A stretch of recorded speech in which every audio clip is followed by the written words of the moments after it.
Olá, pessoal! Hoje estamos aqui para mais um dia de leitura e reflexão do nosso livro Contos e Apólogos do Chico Xavier. Esse agora é o nosso terceiro episódio. Você pode ir acompanhando de forma aleatória ou por ordem. Eu vou deixar o link da playlist aqui e também aqui na descrição para você. E você não precisa ter o livro para acompanhar também, tá? Mas se você quiser, eu também vou deixar o link aqui embaixo para você. Lembrando que esse livro aqui, ele é um livro psicografado por Chico Xavier, porém de autoria do irmão X, que logo depois se revelou o escritor Humberto de Campos. Ele escrevia também pelo médium Chico Xavier. Hoje eu quero ler aqui com vocês o segundo conto, de título Candidato Intelectual. Não existe acaso, né, gente? Quando eu cheguei nesse conto aqui, eu tava com uma dúvida persistente sobre a questão da fé e da razão. Na oração de Caritas, nós temos, né, essa questão da fé e a razão em vários outros locais, nas escrituras, inclusive, né, sobre a questão da fé e da razão. Mas eu tinha uma dúvida, assim, como? Como que a gente vai usar a fé e a razão? Porque quando você começa a racionalizar as coisas com base no que a gente tem de conhecimento hoje, muitas coisas ficam difíceis de compreender, né? E, enfim, esse conto chegou, eu quero ler primeiro com vocês pra gente passar para as nossas reflexões. O candidato intelectual. Conta-se que Jesus, depois de infrutíferos entendimentos com doutores da lei em Jerusalém, acerca dos serviços da Boa Nova, foi procurado por um candidato ao novo reino, que se caracterizava pela profunda capacidade intelectual. Recebeu o mestre cordialmente e, em seguida às interpelações do futuro aprendiz, passou a explicar os objetivos do empreendimento. O evangelho seria a luz das nações e consolidar-se-ia à custa da renúncia e do devotamento dos discípulos. Ensinaria aos homens a retribuição do mal com o bem, o perdão infinito com a infinita esperança. A paternidade celeste resplanderia para todos.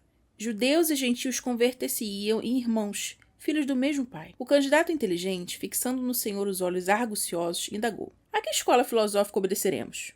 Às escolas do céu, respondeu complacente o divino amigo. E outras perguntas choveram, improvisadas. Quem nos presidirá a organização? Nosso Pai Celestial. Em que bases aceitaremos a dominação política dos romanos? Nas do respeito e do auxílio mútuos. Na hipótese de sermos perseguidos pelo Sinédrio, em nossas atividades, como proceder? Desculparemos a ignorância quantas vezes for preciso. Qual o direito que competirá aos adeptos da Revolução Nova? O direito de servir sem exigências. O rapaz arregalou os olhos aflitos e prosseguiu indagando. Em que consistirá desse modo o salário do discípulo? Na alegria de praticar a bondade. Estaremos arregimentados num grande partido? Seremos em todos os lugares uma assembleia de trabalhadores atentos à vontade divina. E o programa? Permanecerá nos ensinamentos novos do amor, do trabalho, esperança, concórdia e perdão. Onde fica a voz imediata de comando? Na consciência. E os cofres mantenedores do movimento? Situar-se-ão em nossa capacidade de produzir o bem. Com que contaremos de imediato? Acima de tudo com o Pai, e na estrada comum com as nossas próprias forças. E quem reterá a melhor posição no ministério? Aquele que mais servir. O candidato coçou a cabeça, francamente desorientado, e continuou o fim da pausa. Que objetivo fundamental será o nosso? E respondeu Jesus sem se irritar. O mundo regenerado, enobrecido e feliz. Quanto tempo gastaremos? O tempo necessário. De quantos companheiros seguros dispomos para início de obra? Dos que puderem compreender-nos e quiserem ajudar-nos. Mas não teremos recursos de constranger os seguidores à colaboração ativa? No reino divino não há violência. Quantos filósofos, sacerdotes e políticos nos acompanharão? Em nosso apostolado, a condição transitória não interessa e a qualidade permanece acima do número. A missão abrangerá quantos países?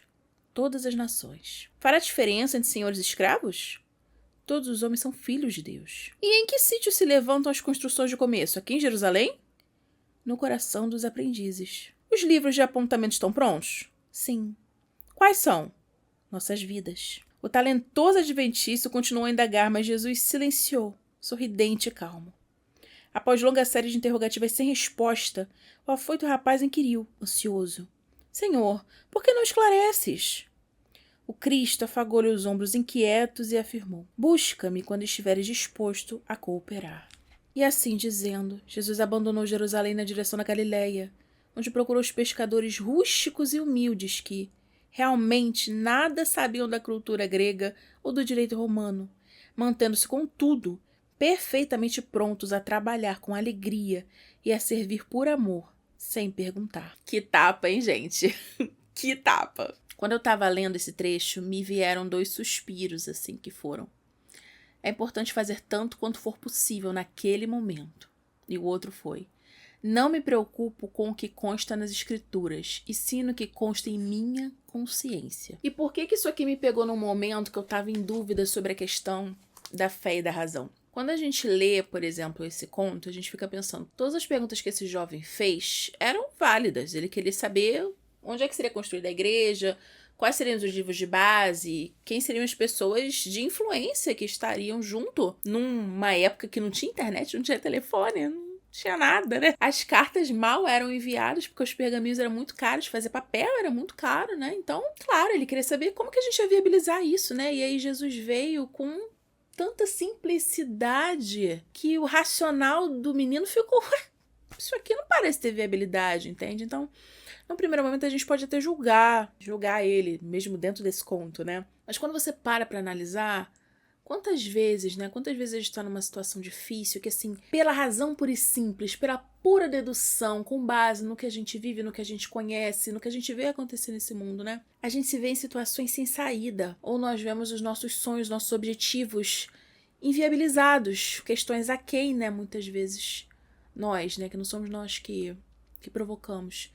E aí, às vezes, a gente conversa com um líder religioso, às vezes mesmo com um amigo, com uma pessoa de muita fé, às vezes com uma entidade no centro espírita, e eles falam pra gente que vai ficar tudo bem, que vai dar tudo certo, que você tem que confiar em Deus. E aí você fica assim, mas meu amor, você não tá entendendo. Às vezes não dá vontade de você virar e falar, então peraí, você não tá entendendo, eu vou te explicar de novo o que tá acontecendo. Aqui a gente encarnado, acoplado nesse corpinho físico aqui, a gente olha em volta e a gente não vê saída. Só que a gente se diz com fé. Mas quando vem o desafio, quando vem a dificuldade, a gente esquece de olhar pra cima. Deus pode muito além do que os nossos olhos podem alcançar. Deus vai muito além da nossa razão. Lembrando que a nossa razão hoje é baseada no que a gente tem de conhecimento. Sendo que o mundo é tão grande, existem tantas nações, tantas culturas, você conhece o quê? A tua família, o teu bairro ali, o teu trabalho, no máximo, o teu país e um pouquinho mais que você viu de coisa no YouTube, que você viajou e viu com seus olhos, mas o mundo é tão amplo, você imagine a galáxia, os universos e tudo mais. As suas avaliações você faz com base nesse teu conhecimento. E por mais que a gente estude, quanto mais a gente estuda, mais certeza a gente tem que a gente sabe muito pouco. Sabe muito pouco. Quanto mais você estuda, mais fome você tem por saber. Mas mais você vê que tem muito mais. Então, na verdade, o que não faz sentido é você se ver sem saída. Porque você só tá vendo isso aqui. A gente só consegue ver isso aqui. Deus vê tudo. O ontem, o agora, o depois, desde sempre. A gente colhe o que a gente planta. Você não lembra. Às vezes você pode até não ter plantado nessa vida. Mas lá atrás, minha filha, tu é nova, mas teu espírito não é. Eu sempre tive dúvida sobre a minha tendência a engordar. Quando eu fui fazer regressão... Ai, como Deus foi misericordioso comigo. E assim, eu nunca mais reclamei. Nunca mais eu reclamei. Porque assim, por mais que realmente é aquela coisa, né? Você vai pagar até o último centil. Como estão, inclusive, nas escrituras, né? Você vai plantar, você vai colher. Mas Deus é misericordioso. Ele permite que a espiritualidade nos acompanhe, nos oriente da melhor forma possível. Tudo, gente. Vocês imaginam se a gente fosse literalmente pagar o que a gente fez certo? Assim na conta, como se o mundo, como se o universo, aliás, né, fosse gerido por um contador, né, um contador da Receita Federal, um profissional da Receita Federal. Tu imagina, tu foi lá, cortou a mão de um lá na Idade Média, e agora alguém vem com o facão e corta a tua mão. É difícil, né? É difícil. Tem um exemplo muito bom disso nesse livro aqui, ó. A Face Oculta da Medicina, do Frutuoso. O Frutuoso, ele viveu no Frei Luís tudo que ele fala aqui. Não é teoria, é prática, e ele era extremamente cético. Um homem da ciência, né? Ele é um médico. E tinha muitas dúvidas, muitas indagações. E ele teve a oportunidade de conversar com as entidades, literalmente. Plasmadas, ali fazendo cirurgia. São livros maravilhosos, assim. Posso trazer aqui pro canal, se vocês quiserem, vocês colocam nos comentários. E aqui ele compartilha algumas histórias, né? De pessoas que chegavam lá no Frei Luís, que é aqui no Rio de Janeiro, um centro espírita incrível aqui no Rio de Janeiro. Quase uma cidade ali dentro, né? Ele compartilha uma história, eu lembro muito bem, que eu até já ouvi em podcasts dele, tudo, tem bastante material dele na internet, inclusive. Que ele falava assim, que chegou uma menina lá, toda retorcida, com as juntas, né, as articulações todas retorcidas. Ele ficou tão chocado com aquilo, E aí veio eu não lembro se foi alguém que conversou com ele, ou veio uma inspiração, veio um pensamento, pra ele pesquisar depois o que era aquela doença, como é que ela funcionava. E assim, ele o fez e viu que era uma questão, né, com as articulações, e ele identificou que uma das torturas, dos métodos de tortura na Inquisição, eu acho, era desse jeito. E aí você me diz, mas Bárbara, e você tá me falando que Deus teve misericórdia e fez essa menina vir desse jeito? Sim, porque ela fez isso com o outro, ela torturou outra pessoa, ela não tá sendo torturada. Ela veio com essa doença, está sendo cuidada pela família dela, tendo apoio do centro espírita, apoio dos médicos com a medicina de hoje. Ela não está sendo torturada, ela está vivendo as consequências do que ela plantou lá atrás. Se fosse o contador funcionário da Receita Federal, pra pagar certinho, ela ia estar sendo torturada. Se você torturou, vai ter que ser torturado. Também não dá pra gente pensar assim no sentido de que Deus é bom e justo. Ninguém nasce pra ser ruim. Então também se a gente fosse pagar as coisas certinho, ia ter que nascer alguém ruim, pra fazer aquilo com tu, entendeu? E não é assim que acontecem as coisas. Você vê que ninguém fez isso com ela. Ela trouxe isso de outra vida. Tem pessoas que fazem coisas ruins sim agora, tá, gente? Tem gente que se afiniza e aí acaba passando por situações muito parecidas com o que fez com essa outra pessoa ou com qualquer outra pessoa em outro momento. Mas porque há uma afinização de energia. Nada é ao acaso. Não existe isso. Então Deus é sim muito misericordioso, mas você vê, né, como é que realmente... Que bom que é a justiça desse mundo. A gente faz a justiça dos homens, né? Claro, através do sistema judicial, enfim. Mas que bom que existe a justiça de Deus, porque, primeiro, às vezes as coisas passam aqui, né, na justiça dos homens, e segundo, porque a justiça de Deus é plenamente justa. E é interessante isso, que a gente paga as coisas, mas é possível você pagar as coisas sem você criar novas dívidas, no sentido de, por exemplo, esse caso, né, que a gente viu aqui, acabei de falar com vocês nesse livro. Essa menina, ela tá sendo cuidada pela família dela. E é claro que a família dela tá fazendo um grande sacrifício, entende? Mas isso não tá prejudicando a família dela, porque na espiritualidade isso foi organizado para que fosse assim, para que ela tivesse essa família, esse pai, essa mãe, essa condição. E é isso que eu tô falando. Às vezes a gente toma as nossas decisões e baseia a nossa razão em pouca informação. Nosso alcance é muito limitado, entendeu? Por mais que a gente estude, se atualize, busque, não sei o que, é limitado porque a gente está nessa dimensão, a gente está vivendo isso aqui que é o que a gente tem que viver agora. Nós não somos um corpo físico tendo uma experiência espiritual, lendo os livrinhos, não, gente. A gente é um espírito aqui, ó, dentro dessa carninha aqui. E a hora que eu desencarnar, que eu desacoplar, eu vou continuar a minha jornada. Então é importante a gente entender isso e a gente confiar que Deus vê além, porque Ele é Deus. E então, sobre essa questão da fé e da razão, foi o que eu falei pra vocês, as perguntas desse mocinho inteligente, culto, sabido mesmo, né? Nerdoca ele. Nerdoca na época dele.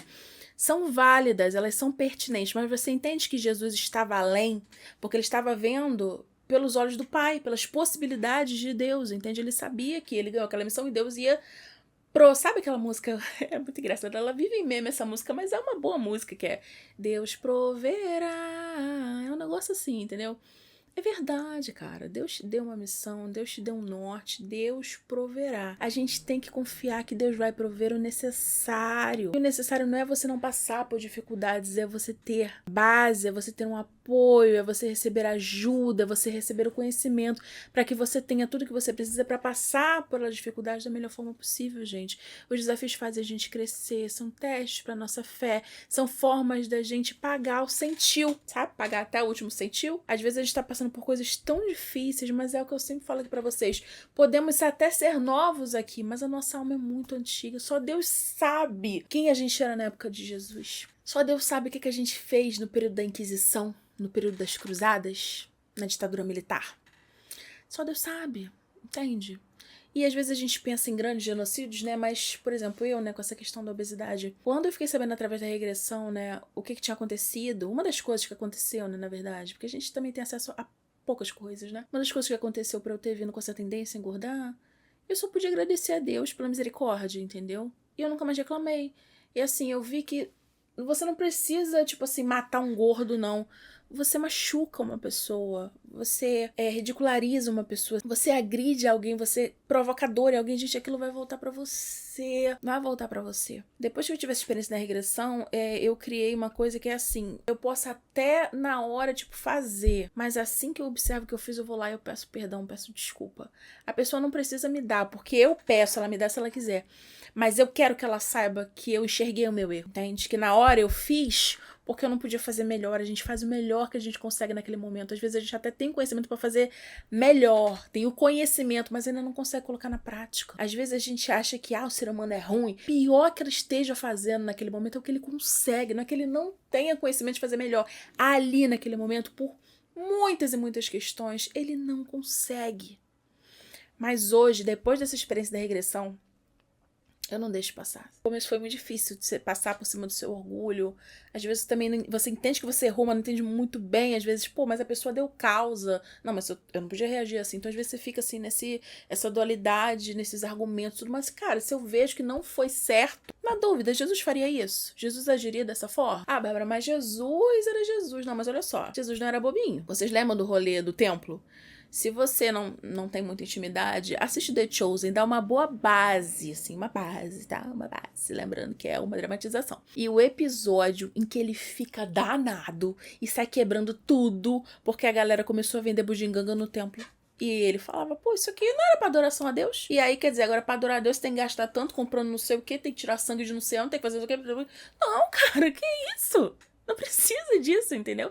E ele ficou danado, ele foi lá, quebrou tudo, entendeu? Porque ficou indignado. O bichinho foi, vingança e come como prato frio, né? Mas não foi vingança dele, não. Mas ele observou aquela situação, se preparou, fez lá o chicote dele, depois, sentou em todo mundo. Por quê? Porque aquilo ali tava errado. Entendeu? Aquilo ali tava errado. Então, assim, não é você ser um bobo, não é você se colocar em situações de vulnerabilidade, não é você literalmente dar a cara pro outro bater, não é isso. Mas é você buscar fazer melhor e não devolver tudo na mesma moeda. Senão você se iguala às outras pessoas. Quando uma pessoa te dá um soco e você vai dar um soco na outra pessoa, pronto, vocês já estão bate a para, entendeu? A gente pode falar mais sobre isso em outro vídeo. Mas eu vou já adiantar isso aqui. Eu sei que é uma polêmica muito grande, tá? Mas é só pra você pensar. Não tô te pedindo pra fazer isso, nem tô querendo que isso aconteça com você, nem nunca. Eu só tô compartilhando isso aqui com você, tá? Quando a gente tem um ladrão, independente de porque ele é ladrão, não vou entrar nesse mérito, tá? Seja bom, não interessa. Você tem um ladrão, o cara vai lá e ele rouba o teu celular na rua, sai correndo, rouba o teu celular. E aí você tá armado, você vai lá, tira e mata ele. Como é que fica aí a balança? Como é que fica? Quem fez o mais grave? Ele roubou o teu celular, você comprava outro celular na hora. Não tenho dinheiro, então você espera juntar, mas compra. É uma coisa que você consegue comprar. Você tirou a vida dele. Não dá pra comprar outra vida. Entendeu? Isso é uma coisa que às vezes eu vejo as pessoas... Uma vez eu fiz um comentário sobre isso na internet e não deu meia hora, eu apaguei, porque eu vi que eu comentei sobre aquilo no lugar errado. Eu comentei no negócio que foi assim, um menino foi roubar não sei o que de não sei quem, a pessoa era policial, foi matar um menino. E eu comentei, mas gente, vamos parar pra pensar aqui. Poxa, isso aqui que ele roubou é uma coisa que se recupera, que o dinheiro compra, mas aí, matou o garoto. É óbvio que foi uma violência desproporcional, entendeu? Ele roubou um negócio de você, você foi lá, matou ele, entendeu? E ele já tava correndo, já tava indo pra longe. Não foi nem uma defesa da própria vida, né? As pessoas começaram a responder o comentário com tanta agressividade. Tipo assim, até ameaça de morte. O pessoal botou. Eu botei assim, não, peraí. A pessoa, ela diz que tem que matar o ladrão porque o ladrão pode matar ela. Mas aí ela tá me ameaçando de morte por causa de um comentário no Facebook. Então assim, você vê que as pessoas criticam coisas que elas estão muito próximas. Elas estão muito próximas, as pessoas estão muito violentas, estão muito agressivas, entendeu? E elas veem muito sentido nem em você, olho por olho não, é tipo assim, olho por braço. A justiça humana, ela não é perfeita, ela não é proporcional, ela é muito influenciada pela raiva, pelo ódio, pela mágoa, por toda essa carga que a gente carrega de tudo que já machucou uma vez a gente na vida. Às vezes a gente cisma que não, eu que sei, eu que vou, eu que não sei o quê. Ai, gente, a gente é tão tadinhos. Ai, tadinho de nós. Mas quando a gente começa a ter consciência disso, entendimento de que a gente sabe muito pouco, de que quando a gente faz questão de fazer justiça, provavelmente está errando, não é que esse pensamento não faça sentido mediante o que a gente vive aqui, vê acontecer. Só que foi o que eu falei, a gente não é matéria tendo experiência espiritual, nós somos espíritos tendo experiência terrena, então isso aqui é só uma experiência. A gente tá aqui pra aprender e o mundo não é só isso, a vida não é só isso, entende? Tem além. Então pode aprontar o que for, vai colher cada um o que plantou. Se não agora, depois, se não aqui, lá. Você não precisa ficar preocupada, entendeu, com a injustiça, porque Deus é plenamente bom e justo, porque Deus é perfeito, sabe? Esse conceito de perfeição é difícil de a gente alcançar, porque nós estamos bem longe dele, né? A gente busca isso, por isso que a gente tá aqui, né? A gente tá buscando se melhorar e tudo, a gente busca isso, mas é tão longe que a gente fica assim, não, porque Deus Todo-Poderoso, e aí você reza e fica preocupado, mas não é todo poderoso, entendeu? Não é que ele vai resolver o seu problema, mas ele vai dar um jeito de você conseguir. Entendeu? Ele vai te dar força, ele vai te dar meios, vai te dar oportunidade. Vai chegar. A gente tem que rezar, gente, não porque é bonitinho, porque é culturalmente maneiro, não porque toda a sua família reza, não porque te falaram que se você não rezar, você vai pro inferno. Você tem que rezar, aliás, se você quiser, você reza para se conectar com esse todo que está aí para te atender. Ele criou você. Eu sei que, infelizmente, nem todo mundo vai compartilhar disso que eu vou falar agora, mas assim, se eu tô numa situação difícil, eu vou pedir ajuda a quem? Aos meus pais. Eu vou pedir ajuda aos meus pais e eu tenho certeza que eles vão fazer o que eles puderem. Tudo que eles puderem para me ajudar. Mas, como pais sábios, eles não vão resolver o problema para mim no sentido de, se eu, por exemplo, tô reclamando de dor no sapato, e eu tenho pais sábios, eles vão olhar e vão falar: será que não tem uma pedra no seu sapato? Será que não é melhor você tirar pra você ver? Mas eu é quem vou lá e vou tirar a pedra do sapato. Você entende? Os meus pais vão me dar inspiração, vão me ajudar com meios, vão me dar oportunidade, vão me dar força, carinho, acolhimento. Mas eu vou resolver os meus problemas, porque eles estão ali pra me ensinar, senão não adianta nada. É que adianta você vir aqui pra experienciar, pra aprender. Se vem um problema, uma oração, uma solução. Assim, pronta, entendeu? Você não precisa fazer nada. Não. É igual quando a gente vai no centro espírita e conversa com a entidade. Tipo assim, o preto velho. Eles sempre falam isso, porque é verdade. As pessoas continuam indo lá e não escutam. Que é, preto velho não vai resolver o teu problema. Não é assim, você chega lá e ele vai te dar a solução pronta. Faz isso, resolvido. Ele vai te orientar, vai te dar força, vai te acolher, vai te ajudar para que você enxergue o que fazer e você faça. É você quem vai ter que resolver a tua vida. Pede colo, minha filha. Pode chorar, pode pedir colo, pede ajuda, pede denguinho, faz tudo. Mas quando acabar, tu vai lá e vai resolver a tua vida. Pra isso que tu tá aqui, tá? Tá de férias, não. Então é isso, amorzinhos. Fomos longe, né? Fomos longe. Mas essa série é maravilhosa. Tô adorando essa série. É o que eu falo pra vocês, né? Esses contos é realmente pra você ler. Esse é um livro pequeno. Mas não é pra você ler assim, ali, não. É pra ler e refletir. E mesmo que eu esteja fazendo isso aqui, vale a pena você ter esse livro e você ler e fazer as suas reflexões aí. Porque, assim, eu quando lia, às vezes eu parava e ficava, meu Deus, e aí vinham muitas dessas questões que eu compartilhei com vocês na minha cabeça. Eu ficava, gente, sabe? Então, vale muito a pena, é um livrinho pequeno, mas é maravilhoso pra você ir, assim, lendo no seu tempo, sabe? Digerindo, permitindo que ele traga também essa iluminação que a gente acaba alcançando quando a gente coloca luz em algo, né? Em algum tópico, em alguma situação que antes era escura pra nós, a gente não tinha conhecimento ou entendimento. Então é isso, gente. Espero que vocês tenham gostado. Lembrando que eu vou deixar o link do livro pra vocês aqui embaixo, o link da playlist pra você acompanhar os demais vídeos aqui embaixo também. Fiquem à vontade para usar os comentários pra compartilhar comigo o que vocês estão achando, né, dessas reflexões que estamos fazendo aqui nessa playlist sobre a leitura desse livro tão especial de Chico Xavier. E eu encontro com vocês no próximo vídeo. Tchau, tchau.